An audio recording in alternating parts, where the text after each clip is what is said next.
Hello guys, welcome back to my channel. ఈరోజు నా morning routine వచ్చేసి నేనైతే ఇన్స్టాంట్గా దోశ ట్రై చేశానండి. సో టేస్ట్ అయితే చాలా బాగా వచ్చింది అండ్ స్పంజీగా ఉందన్నమాట దోశ అయితే.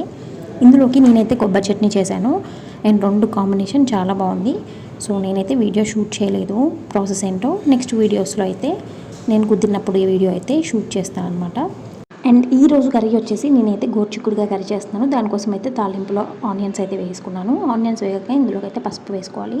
సో ఇది వేగే లోపల నేనైతే ఒక 10 పచ్చిమిర్చి అలాగే వెల్లుల్లి కొంచెం జీలకర్ర వేసుకొని మెత్తగా మిక్సీ పట్టుకున్నాను అనమాట. సో ఇప్పుడైతే ఆనియన్స్ ఫ్రై అయ్యాయి కదా, ఇప్పుడు ఇందులోకి ఆల్రెడీ ఉడకబెట్టిన గోరుచిక్కుడుగాయలను అయితే వేసుకొని కలుపుకోవాలి. నేనైతే ఈ గోరుచిక్కుడుగాయని పచ్చికారంతో చేస్తున్నాను. సో అందుకని ఫస్ట్ అయితే మిక్సీ చేసుకున్నాను పచ్చిమిర్చిని అయితే. ఇప్పుడు ఇందులో వేసి ఒకసారి కలుపుకున్న తర్వాత దీన్ని అయితే ఒక 5 మినిట్స్ మంచిగా మగ్గనివ్వాలన్నమాట.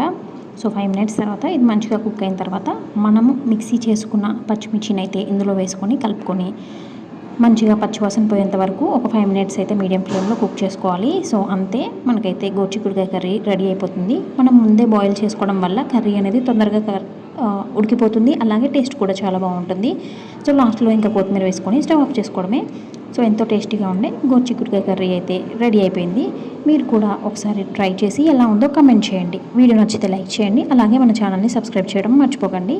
నెక్స్ట్ వీడియోలో మళ్ళీ కలుద్దాం. అంతవరకు బాయ్.